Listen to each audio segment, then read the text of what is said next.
Okay, language activity number 3, no glamour auditory processing. So you definitely for this want to make sure that you have his attention. So I kind of wrote, really stress to him, like he's got to be listening. And then I also wrote, just because maybe it will help him not feel stressed out because this is new.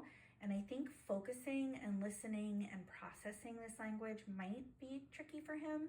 And I don't want to stress it out. So I wrote, like, maybe you could even use a whiteboard and write the numbers 1 through 10 so he can like do a countdown and erase, a number every time so he can see it getting less and less. Maybe he'll be in a great mood and he won't need that, but I don't know, he might, just because this is a lot of new stuff. So I wrote that, and then he definitely will need a break, I think, after each of these language activities, just because it is new and it might not seem like a lot, but I think it is a lot for him because language is so hard for him. Okay, so it's no glamour auditory processing. I'm gonna leave all these materials together. It's a big green book. And on there, I have that it's page 8. So it's super simple. You're just gonna ask him these questions, and he should only do 10 questions at a time. So this is actually not the right, no, that's not the right page. So he would start here, numbers 1 through 10. Do cats bark? Do fish swim? Is salt green? And then the same with this. So he's only gonna do 10 at a time. And then over here, I have the criteria just for him to move forward. So he's got to get 80% or greater for 3 days in a row.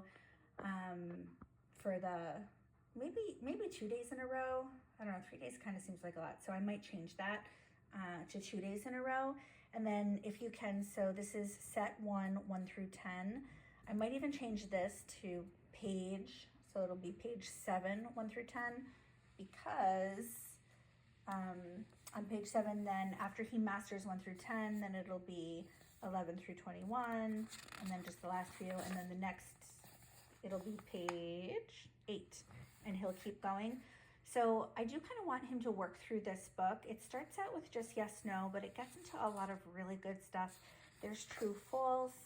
Eventually, we've got some really good questions, who questions, and just things that he should probably know. But also, the point of this, just like the last activity, is to generate opportunities for language. So I have here, only do the extra practice for the ones he gets wrong.